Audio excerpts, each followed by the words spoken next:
Hi పిల్లలు, మన channel all kids స్టోరీస్కి తిరిగి స్వాగతం. మనం కథలోకి వెళ్లే ముందు మన ఛానల్కు 700 మంది సబ్స్క్రైబర్లు చేరుకున్నందుకు చాలా ధన్యవాదాలు.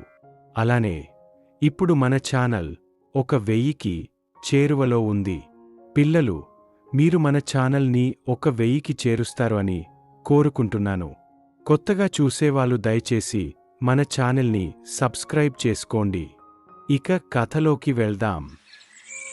ఒక చిన్న గ్రామంలో లక్ష్మి అనే చిన్న అమ్మాయి ఉండేది.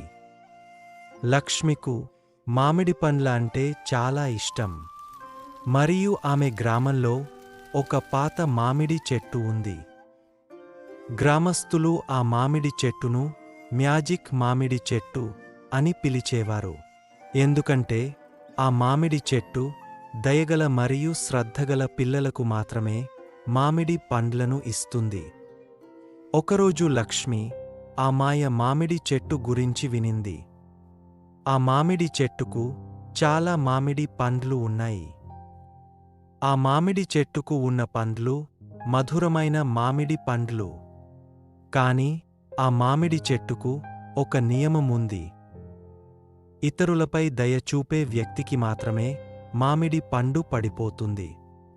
లక్ష్మి ఏదో విధంగా ఆ మామిడి పండు కోసం ప్రయత్నించాలని నిర్ణయించుకుంది.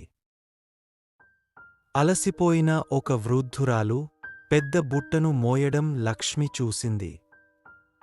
ఆ అవ్వను చూసిన లక్ష్మి ఆ అవ్వకు బుట్టను మోయడంలో సహాయం చేసింది. అలానే లక్ష్మి దాహంతో ఉన్న కుక్కపిల్లని చూసి ఆ కుక్కపిల్లకు నీళ్లు పెట్టి దాహం తీర్చింది. ప్రతిరోజు లక్ష్మి ఆ మ్యాజిక్ మామిడి చెట్టు తాను చేసే సహాయం గమనించగలదని ఆశతో చిన్న చిన్న దయ చేసేది. చివరగా ప్రకాశవంతమైన ఎండ రోజు లక్ష్మి మామిడి చెట్టును సందర్శించింది. తల ఎత్తి చూసేసరికి మామిడి పండు మెల్లిగా లక్ష్మి చేతుల్లో పడింది. ఆ అత్యంత మధురమైన మామిడి పండు లక్ష్మి చేసిన సహాయాలు వల్ల వచ్చింది అని గ్రామస్థులు అంతా సంతోషించారు. అది చూసి లక్ష్మి చాలా ఆనందంగా ఉంది. హే పిల్లలు, ఇప్పుడు మీరు కూడా నాకు ఒక సహాయం చేస్తారా?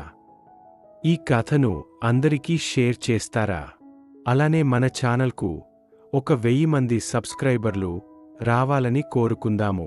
ఈ చిన్న కథకు లైక్ బటన్ను నొక్కడం మర్చిపోవద్దు. మరియు మరిన్ని కొత్త కథలు కోసం మన ఛానల్ని సబ్స్క్రైబ్ చేయడం మర్చిపోవద్దు. తదుపరి కథలు వరకు ఆసక్తిగా ఉండండి, ఆరోగ్యంగా ఉండండి. మరియు మరిన్ని ఆసక్తికరమైన కథల కోసం చూస్తూ ఉండండి. ఈ అందమైన లక్ష్మి అనే చిన్న కథను చూసినందుకు చాలా ధన్యవాదాలు.